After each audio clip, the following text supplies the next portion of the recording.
guys, Dr. Ashley here. As you know, we see miracles every day here at Prince Health and Wellness. I have my new patient, Wade. He's from Texas, and he's been struggling with taste and smell issues since 2021, right? Yeah. Okay, so smells have been diminished. And actually what's kind of interesting is the only time he ever smells is every day he works out, and when he's moving around, he can smell.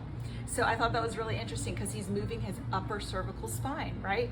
So we just did an upper cervical adjustment on Wade, and now we are going to test him. Let's see if he can smell that.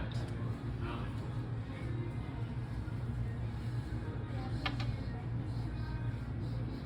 don't think so. Nope. Okay, let's try another one on the other hand.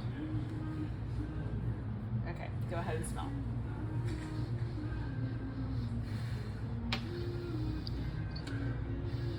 I can smell a little bit. What does it smell like? It's like alcohol, like. I mean, it does have, so it's, you know, a lemon essential oil, so it can have kind of a chemically smell.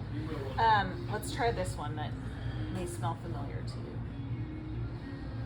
you. Mm-mm. No?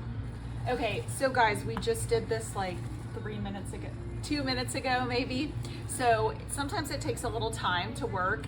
We got a little bit off of the lemon. That's what he was kind of catching a hint of. But what we're gonna do is we're gonna follow up with him shortly in a few hours and see if he's had any changes. If you guys know anyone struggling with these issues, come see us.